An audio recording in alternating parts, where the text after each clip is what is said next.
our justice system has no justice in it. It's so screwed up, you know.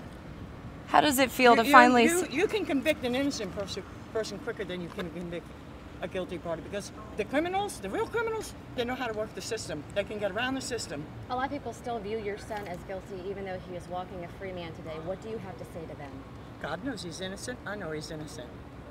How's it been having to watch your son be in prison the past 15 years? Horrible.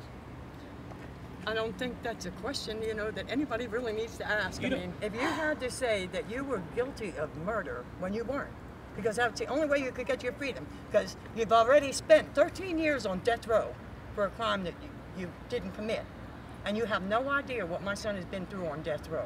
He's lucky he even made it off, you know. When they gave him that conviction, were you convinced he was going to die there? No, no. Because you believed he was innocent. I know he's innocent. The facts, the forensics proved that he was innocent. But they talk about how inmates, you know, and oh, well, 10 years later, and oh, now he's saying he's innocent. It don't work that way. It's not the defendant that drags these cases out for decades. It's the legal system. The prosecutors are the ones that drag these cases out for decades. And actually, look into the facts. The facts show Alabama has an error rate as high as 77%. You like those statistics? You like those odds? Once they get you on their radar, forget it. I have a lot of empathy for the Baker family, you know, but they got it wrong. And I can understand in a way where they got it wrong, because I know how they got it wrong. You know, they got a bunch of twisted lies, perjured testimony, even by the detective himself. Look at the evidence that we brought forward. It's on the record. We got cops perjuring themselves in court. We got district attorneys withholding exculpatory evidence. We got district attorneys who are taking and accidentally destroying and misplacing exculpatory evidence.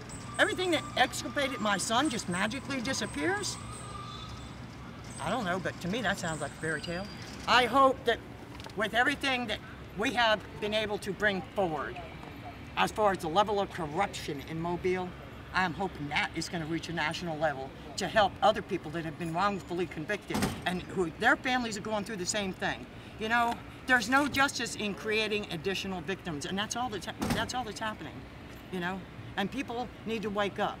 You know, everybody thinks that our justice system is true and just and it's fair, and well, if someone's found guilty, they got to be guilty. I mean, why would the police do this, or why would someone do it? There's all kinds of dynamics that play into wrongful convictions. You know, like I said, it's easier to convict an innocent person than it is a guilty person, because a true criminal knows how to manipulate the system. An innocent person doesn't. They're not used to any of this. We weren't used to any of this.